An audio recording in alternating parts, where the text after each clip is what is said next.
नमस्कार। मैं हूं विक्रांत यादव और आप देख रहे हैं आपका अपना चैनल दास वतन। पूरी दुनिया में, जी हां, चाहे कनाडा हो, फ्रांस हो, स्वीडन हो, रोमानिया हो, जापान हो या फिर अमेरिका हो, हर जगह मंदी का खतरा बढ़ता जा रहा है। अमेरिका में स्टैगफ्लेशन का बड़ा खतरा आ गया है। तो क्या अब भारत भी उसकी चपेट में आता हुआ दिखाई दे रहा है? और क्या इसका असर होगा अर्थव्यवस्था पर, सोने चांदी पर? तमाम चीजें समझेंगे। वित्तीय विश्लेषक डॉक्टर शरद कोहली जी हमारे साथ जुड़ चुके हैं। शरद सर, नमस्कार। नमस्कार विक्रांत। आपको स्वतंत्र के सभी फॉलोअर्स भी और सब्सक्राइबर्स को मेरा अभिवादन। स्ट्रेट ऑफ हॉर्मुज भले ही ना चल रहा हो, मैं जरूर चल रहा हूँ। वहां से भी सर हल्की फुल्की ये कुछ शिप निकलनी शुरू हुई हैं, 20-25 निकल रही हैं। लेकिन ये नॉर्मल आने में तो अभी काफी समय लगेगा। लेकिन सर, जिस तरीके से अब ये खतरा बड़ा आता जा रहा है और कहा जा रहा है कि जापान में भी बड़ा असर देखा जा रहा है, अमेरिका स्टैगफ्लेशन के खतरे के सामने है, अमेरिका के नंबर्स का इंतजार किया जा रहा है, तो क्या अब भारत के लिए भी बड़ी चिंता की बात दिखाई दे रही है? क्योंकि महंगाई की रफ्तार तेजी से बढ़ती जा रही है। जी हाँ, स्टैगफ्लेशन जहाँ बाकी की दुनिया में मेरे हिसाब से आ चुकी है। आप तो खतरा कह रहे हैं, मेरे हिसाब से आ चुकी है। मैंने आपको एक पहले पहले की बातचीत में बताया था जी। कि ये जो अपने आप को विकसित देश कहते हैं, इनका एक खतरनाक ट्रेंड शुरू हो गया है कि ये अपने आप को अब रिसेशन में बताते नहीं है, क्योंकि इनके ऊपर स्टैंप लग जाती है रिसेशन के। फिर इनके यहाँ विदेशी निवेश, पर्यटक और देशवासियों के भी के लिए एक स्टिग्मा हो जाता है कि आप ऐसे देश से आते हैं जहां पर इस टाइम मंदी है। तो इन्होंने अब ये खतरनाक ट्रेंड शुरू किया अपने आप को रिसेशन में ना बताने का। 0.2, 0.3, 0.5 बताते रहो। अमेरिका के आपने देखा अभी जीडीपी के आंकड़े आए 1.8%। मैं उसको सिरे से खारिज करता हूं। अमेरिका इस समय मेरे हिसाब से रिसेशन में है। यूरोप का ज्यादातर हिस्सा इस समय रिसेशन में है। तो स्टैगफ्लेशन जिसकी आप बात कर रहे हैं वो तो आ चुका है इन देशों में। क्योंकि स्टैगफ्लेशन का मतलब है इन्फ्लेशन बढ़ रही है, ऊपर से ग्रोथ आपकी वहीं खड़ी क्या हो गई है, ग्रोथ नीचे को आ रही है और इन्फ्लेशन ऊपर जा रही है। स्टैगफ्लेशन से भी आगे की इस परिस्थिति आ चुकी है।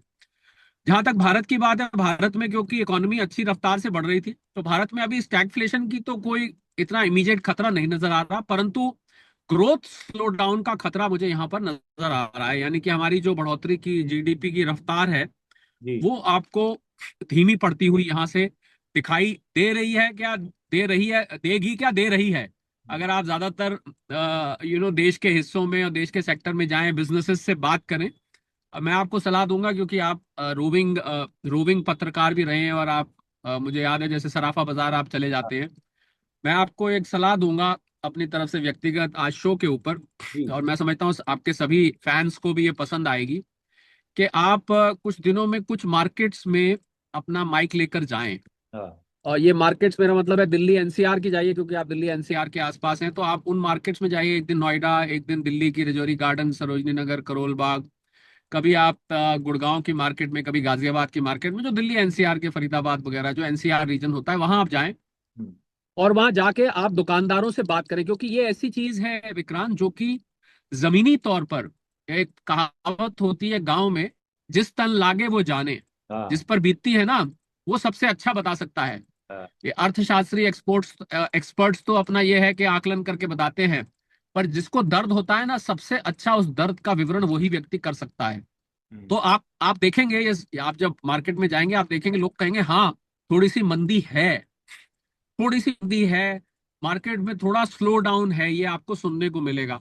तो भारत में स्टैगफ्लेशन अभी नहीं है। हम्म। स्टैगफ्लेशन के लिए क्या होगा, आपको पहले जीडीपी को जीरो आना पड़ेगा, तब स्टैगफ्लेशन होगा। इन्फ्लेशन तो है हाँ। पर स्टैगफ्लेशन नहीं है। इन्फ्लेशन तो भारत में है ही है, वो तो हम देख ही रहे हैं। सब्जी फल, आप दुकान पे सामान लेने जाइए, आपको महंगा दिखेगा।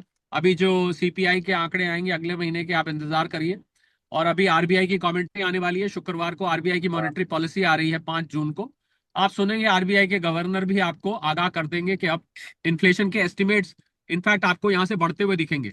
आपको इन्फ्लेशन के जो प्रोजेक्शंस देता है आरबीआई, वो आपको यहाँ से बढ़ते हुए दिखेंगे। तो इन्फ्लेशन तो है, और अभी हमारी ग्रोथ जो 7% के आसपास थी, हो सकता है वो 6 आ जाए, हम्म। और अगर सिचुएशन खराब रही 5.5 आ जाए। वो जरूर है, पर स्टैगफ्लेशन अभी नहीं है, ये मैं आपको बताना चाहता था। पर मंदी की आहट भारत में अब सुनाई देने लगी है। तो सर, ऐसी स्थिति में अब सोने चांदी का क्या होगा सर? उसकी रफ्तार पे क्या असर पड़ेगा इसका?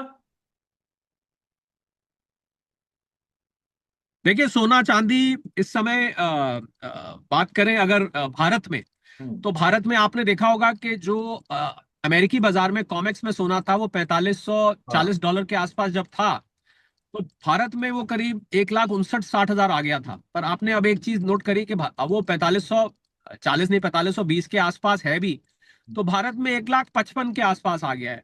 ये इस कारण से है क्योंकि स्पॉट मार्केट में डिमांड कम हो गई है।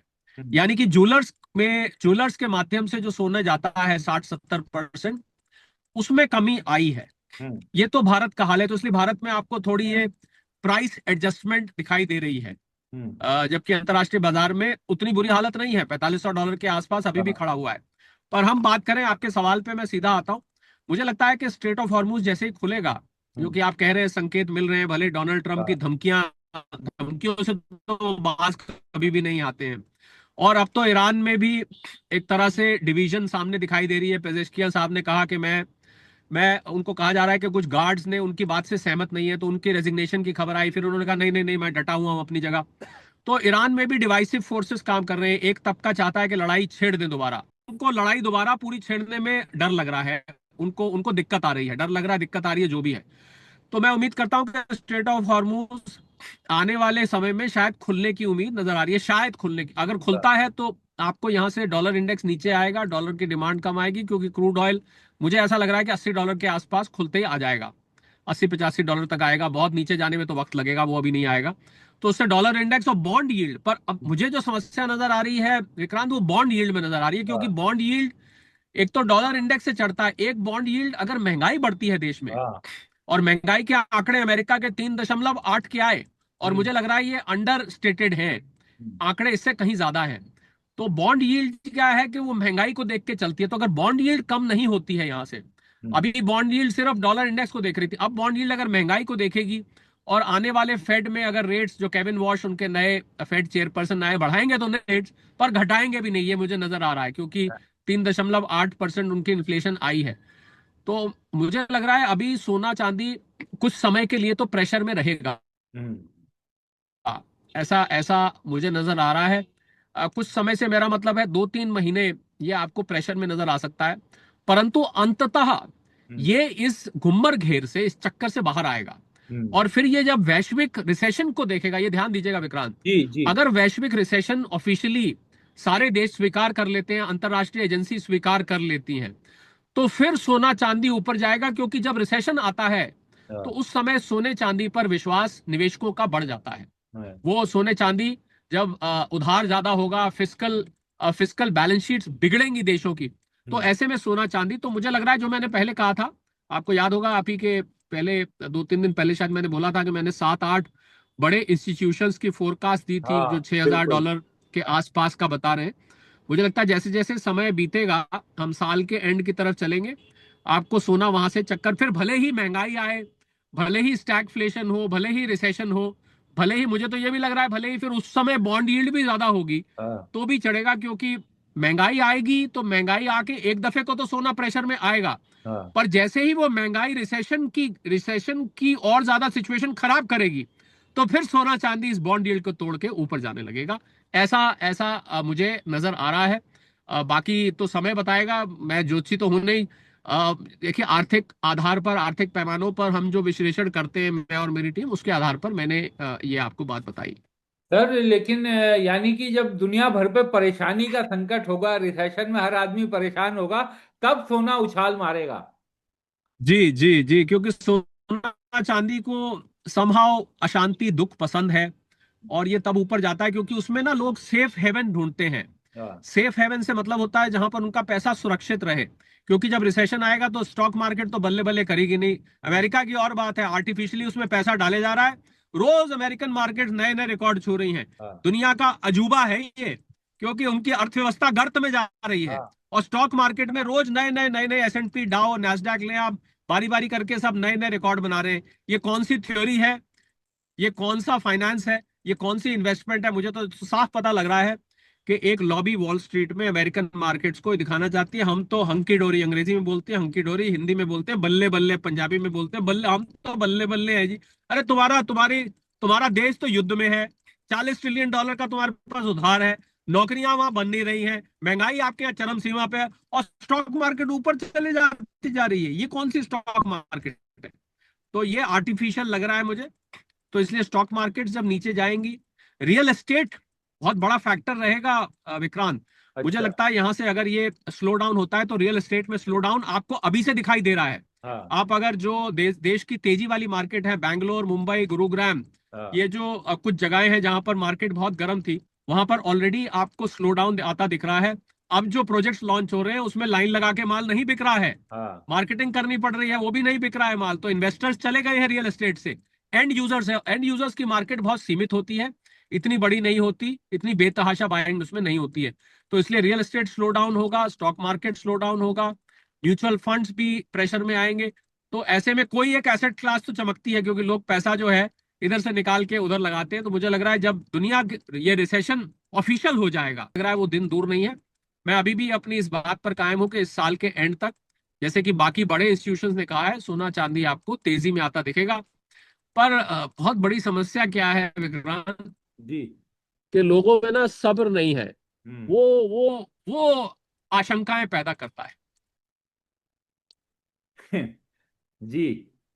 लेकिन सर इसके पीछे जो आप जो कह रहे हैं, मैं इसके पीछे का कारण भी कुछ समझना चाहूंगा, क्योंकि कुछ ऐसे वीडियो भी देखे मैंने जिसमें ये कहा जा रहा है कि सोने पर दबाव ऐसा आ सकता है कि वो 4,000 से नीचे भी आपको दिखाई दे सकता है इस दौर के दौरान, यानी अगले कुछ दिनों के दौरान। देखिए, जो लंबे वक्त के निवेशक हैं विक्रांत, हम्म। उनके लिए अगर ऐसा होता है तो उनके लिए एक बहुत बड़ी अपॉर्चुनिटी होगी। हाँ। क्योंकि ये नीचे जा सकती है पर नीचे रहेगा नहीं। हाँ। आपकी बात का एक लाइन में मैं जवाब दूं, ये हाँ। नीचे जा सकता है पर नीचे टिकेगा नहीं। इसमें बाइंग बहुत जबरदस्त आएगी, जिस तरीके से बाइंग चल रही है दुनिया भर में नीचे, इसको जैसे ही नीचे जाएगा इसको लोग लोग झपट के ले लेंगे। तो इसलिए वो हो सकता है, वैसे तो ये अटकलें हैं। हाँ। मुझे 10% करेक्शन की तो मैंने भी पहले बात कही थी आपको, 4,000 के नीचे मतलब 10-12% करेक्शन हो गई, यहाँ से 15% करेक्शन हो गई। पर वो बहुत बड़ी अपॉर्चुनिटी होगी विक्रांत लोगों के लिए एंटर करने की, वहां जाएगा पर टिकेगा नहीं, इस बात पे ध्यान रखिए। सर शेयर बाजार को लेकर के अब बड़ी चिंता लोगों में रहने लगी है कि क्या होगा मार्केट का। और शुक्रवार को जिस तरीके से एक सेशन में एकदम से इस तरीके की गिरावट हुई, उसने तो सबको बहुत चिंतित कर दिया। शेयर मार्केट के लिए मुझे लग रहा है थोड़ा टफ टाइम है आगे, क्योंकि कंपनीज के जो शेयर मार्केट बनती है कंपनीज से, हाँ। उनके जो मार्जिन्स और सेल्स हैं, जैसा मैंने मंदी की बात कही है, वो प्रेशर में आएंगे। अगर देखिए, अगर उनके रिजल्ट्स खराब आते हैं आने वाले क्वार्टर्स में, तो मार्केट कहाँ से ऊपर जाएगी। ये हम्म। कोई अमेरिका की मार्केट तो है नहीं जो आर्टिफिशियली उसको चलाया जाए, ये तो हमारी मार्केट तो नेचुरल चलती है। हम्म। ये वॉल स्ट्रीट तो है नहीं जिसमें जिसमें फालतू का पैसा डाल दिया जाए उसको जबरदस्त करने के लिए। तो नेचुरल तौर पर अगर चलेगी तो मार्केट में मुझे लग रहा है थोड़ा सा अभी टफ टाइम है, बहुत वॉलेटिलिटी बहुत रहेगी। आप देख रहे हैं मार्केट को, अगर आप पिछले एक महीने देखें, 2 कदम आगे, एक हाँ। कदम पीछे, 2 कदम पीछे, एक कदम आगे। 23,000 के पास जाती है, फिर 24,000, 24 के बाद 24,500, फिर वापस 24,000, फिर वापस 23,000, फिर वापस 23,800, फिर वापस 24,000। ये जो रेंज बाउंड मूवमेंट है, ये इस बात को बता रहा है कि जहां विदेशी संस्थागत निवेशक बेच रहे हैं, वहीं भारतीय जो देसी बॉयज हैं, डीआईआईस हैं, वो इसको लगातार पैसे को लगा रहे हैं और खरीद रहे हैं।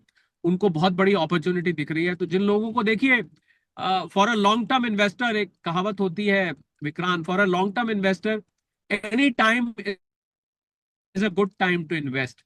जो व्यक्ति 10 साल के लिए लगा रहा है, उसके लिए कोई भी समय अच्छा समय है। क्योंकि 10 साल में आपको याद होगा मैंने कहा था 2.5 ट्रम्प आ जाते हैं। हाँ। चार, बिल्कुल। और कंपनीज को चलाना है तो प्रॉफिट को बढ़ाना ही पड़ेगा, प्रॉफिट सेल्स बढ़ेगी बढ़ेगी। तो इसलिए अगर आप लंबे वक्त के लिए हैं तो चिंता नहीं है, पर शॉर्ट टर्म के लिए, हाँ, शॉर्ट टू मिड टर्म के लिए मुझे मार्केट यहाँ से थोड़ी सी डामाडोल दिख रही है। वॉलेटिलिटी, उतार चढ़ाव बहुत रहेगा, जाएगी ऊपर, ऐसा नहीं है कि ऊपर नहीं जाएगी। ये भी मैं साथ में कहना चाहता हूँ। एक खबर आ गई, स्ट्रेट ऑफ हॉर्मुज खुल गया, आपको मार्केट सीधा यहाँ से निफ्टी 1,000 पॉइंट से भी ज्यादा जंप मारती दिखेगी। पर सवाल यह है कि लॉन्ग टर्म में जब हम देखते हैं तो हम देखते हैं कि क्या दुनिया तरक्की कर रही है, क्या हाँ। दुनिया भर के देश तरक्की कर रहे हैं, जीडीपी की रफ्तार कैसी है। तो इसलिए मार्केट को अप्स एंड डाउन्स का सामना तो करना पड़ेगा। जो लोग मार्केट में इन्वेस्टेड है उनके दिल की धड़कनें ऊपर नीचे जाने वाली हैं, परंतु लंबे वक्त के लिए बने हुए हैं तो कोई दिक्कत नहीं। सर अब तो एसआईपी जो करते हैं उनके दिलों की धड़कनें भी बढ़ी हुई हैं। वो ये सोचते थे कि उनका पैसा एकदम सुरक्षित है, लेकिन अब उनकी भी सांस फूलने लगी है कि कब तक ऐसा चलेगा। देखिए एसआईपी तो विक्रांत होता इसीलिए है कि आप बुरे वक्त में भी आपका पैसा लग जाता है। तो एसआईपी वाले तो देखिए, अगर आप एसआईपी में हैं और लंबे वक्त के लिए नहीं है तो आपको एसआईपी नहीं करना चाहिए, आप एसआईपी बंद कर दीजिए। अगर आप लॉन्ग टर्म के लिए आए हैं एसआईपी तभी करिए। तो ये तो इसी में सारा जवाब आ जाता है। मैं इस पे मैं सोच रहा था मैं एक वीडियो अपने शरद कोहली ऑफिशियल चैनल पर लेकर हाँ आऊं। मेरे पास बहुत सारे मैसेजेस आए थे कि सर एसआईपी के बारे में बताइए, एसआईपी में क्या करना चाहिए वगैरह वगैरह। तो मैं एसआईपी की जो सारी फिलॉसफी है हाँ वो लॉन्ग टर्म है। हाँ और लॉन्ग टर्म का और एसआईपी की फिलॉसफी गिरती हुई मार्केट की फिलॉसफी है। तो इसलिए उन दो फिलॉसफीज पे आप नहीं अगर टिक पाते हैं, इसीलिए मैंने उसका नाम सब्र इन्वेस्टमेंट प्लान रखा है। हाँ, सब्र investment. Systematic systematic investment plan मत बोलिए इसको, इसको सब्र इन्वेस्टमेंट प्लान बोलिए।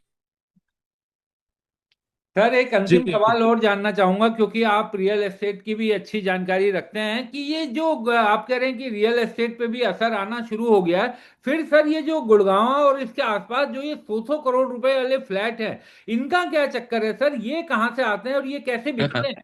हाँ ये यही एक सेक्टर है जिस हाँ पर मंदी का कोई असर नहीं होता। हाँ ये जो है ये अल्ट्रा अल्ट्रा रिच कैटेगरी है। हाँ विक्रांत आप बताइए, जो 150 करोड़ का 200 करोड़ का मकान खरीद रहा है हाँ उसको क्या फर्क पड़ता है कि 2 करोड़ फालतू भी दे दिए, 5 करोड़। ये इस सेक्टर पे इसको हम प्राइस इन इलास्टिक कहते हैं। इन इलास्टिक का मतलब होता है इनके ऊपर कोई फर्क नहीं पड़ता है, हाँ कितनी भी कीमत हो जाए। जो गाड़ी जो गाड़ी 2 करोड़ रुपए की गाड़ी खरीदता है वो 2 करोड़ 20 की हो जाएगी तब भी लेगा, एक हाँ करोड़ तब भी लेगा। सिर्फ एक ये सेक्टर विक्रांत इम्यून होता है। और एक और सेक्टर आप कह सकते हैं इम्यून जी। होता है, वो होता है जो गरीबों के घर होते हैं, हम्म, जो सबसे लोअर स्टाटा ऑफ इनकम में आते हैं। वो भी घर मंदी के उस चपेट में नहीं आते, क्योंकि जिसको सर पे छत चाहिए, झोपड़ी में रहता है, वो ले लेता है। उसको मंदी वंदी से मतलब नहीं। अगर पैसा है उधार लेना है वो ले लेगा। उसकी जो महीने की 15 20 25 हजार की कमाई है, जैसे तैसे करके वो किसी ना किसी तरह पैसे जोड़ के वो लेगा ही लेगा। तो ये दो सेक्टर्स इम्पैक्ट पर दिक्कत यह है कि ये दो सेक्टर्स में गिनती वो अल्ट्रा रिच की तो बहुत ही कम गिनती है। बिल्कुल। बहुत बहुत थोड़ी उनकी गिनती है। ये जो ये जो गुड़गांव में गोल्फ कोर्स रोड पे आपको दिखते हैं कमेलियाज, मैग्नोलियाज, अरालियाज, अभी एक और आ रहा है ढालियाज, ये सब डीएलएफ के प्रोजेक्ट हैं। और भी बहुत सारे लोगों के हैं। मैं किसी को फ्री हाँ एडवर्टाइजमेंट देना नहीं चाहता जब तक आपके चैनल को वो पैसा ना दे। मैं क्यों उनको फ्री में पब्लिसाइज करूं। तो इनके ऊपर मंदी का, महंगाई का, रिसेशन का कोई असर नहीं होता। ये इनइलास्टिक होते हैं। तो इसलिए सिवाय इनको छोड़ के बाकी सारी रियल एस्टेट पर आप किसी दिन मैं आपको तो ये भी बिल्कुल। सलाह दूंगा कि हाँ आप कुछ रियल्टर्स हाँ ब्रोकर से भी मिलें। आप हाँ जमीन पे जाएं, ब्रोकर से मिले, उनसे पूछें कि क्या आपको इन दिनों में कोई फर्क दिखाई दिया है, पिछले कुछ महीनों में कुछ मंदी की आहट सुनाई दे रही है। उनसे भी आप बात कर सकते हैं। सर एक अंतिम सवाल और जानना चाहूंगा, कि आज रात को जब सो के उठे, सुबह जब सोकर उठे, तो आज फिर कमर्शियल गैस के दाम बढ़ा दिए गए। तो किस तरह से इसे देखा जाए? और जो छोटा सिलेंडर होता है सर 5 किलो वाला, उसके दाम में भी बढ़ोतरी कर दी गई, जबकि वो तो कहा जाता है कि ज्यादातर जो स्टूडेंट्स हैं, अपने घरों से दूर साइड रह जाइए। रहे हैं, या प्रवासी मजदूर हैं, वो लोग यूज करते हैं। तो ये तो सीधा अटैक गरीबों पर है, उस छोटे सिलेंडर के दाम में बढ़ोतरी करके। जी हाँ, एक तो आपकी दाल मखनी और शाही पनीर का रेट अब और बढ़ने वाला है। हम्म, जो आप स्विगी जोमेटो से खाना मंगाते हैं जिसमें रेट लिस्ट रिवर्स में कमर्शियल सिलेंडर हो गया है। मैं इसको कुछ और स्टेट्स में तो 3250, कोलकाता में 3250 3300 हाँ के आसपास पहुंच गया है। 5 किलो का सिलेंडर जो है वो इस्तेमाल करते हैं जो गरीब लोग हैं, हाँ जिन लोगों की पहुंच से बाहर डोमेस्टिक सिलेंडर ब्लैक वगैरह की वजह से हो गया था, उनके लिए भी समस्या खड़ी हो गई। हालांकि हुआ 11 रुपए है, पर हाशिए पे हुए तो 1 रुपया भी फर्क पड़ता है। अगर बिल्कुल। 5 5 किलो के मैं महीने के 2 3 सिलेंडर इस्तेमाल करता हूँ तो मेरे को 30 रुपए अभी भी फालतू देने पड़ेंगे। बिल्कुल। देखिए, अब महंगाई बात कर रहे हैं, ये सब महंगाई की रेसिपी है ये सारी चीजें। और खाना बनाने की गैस, रेस्टोरेंट की गैस, इतने सारे रेस्टोरेंट्स हैं। मुझे कितने रेस्टोरेंट्स तो आपको पता होगा। बहुत सारे रेस्टोरेंट्स का मुझे पता लगा विक्रांत, उन्होंने अब इलेक्ट्रिक सिस्टम इंस्टॉल करना शुरू कर हाँ दिया है। एक बिल्कुल। रेस्टोरेंट में मैं अभी पीछे गया था, उससे मैंने कहा कि आपके पास तवे की रोटी है? कहता नहीं है जी। क्यों? कहता है जी हम तो अब तंदूर इस्तेमाल कर रहे हैं, तंदूरी रोटी मिलेगी आपको, तवे की रोटी तो मिलेगी नहीं, क्योंकि हमको गैस ही नहीं मिल रही है। पर मुझे पता लगा कि रेस्टोरेंट अब इंडक्शन वगैरह यूज करना शुरू कर रहे हैं। गैस के चंगुल से अब धीरे धीरे निकल रहे। Necessity is the mother of invention ऐसा कहा जाता है। एक कंपनी है बड़ी जानी मानी, होम इक्विपमेंट बनाने की उसने एक ऐसी चीज बनाई है जो कि 32 आपके घर का सामान बना देती है। जी हाँ, महंगाई के लिए तैयार हो जाइए। अगर मैं इस सारी बात को लब्बो लुबाब में लपेटूं तो महंगाई के लिए तैयार हो जाइए। 2-3 महीने खर्चे वर्चे जरा आपने रोक लीजिए, बचत करनी शुरू कर दीजिए। वरना मेरी इस बात को आप याद करेंगे जब घर के बजट में थोड़ी सी हाथ तंग होने लग जाएंगे, तब फिर आप मेरी इस बात को याद करेंगे। चलिए सर, बहुत बहुत शुक्रिया आपका, आपने ट्रैवलिंग करते हुए भी समय दिया। Thank you. दास वतन के दर्शकों के लिए बहुत बहुत शुक्रिया। Thank you.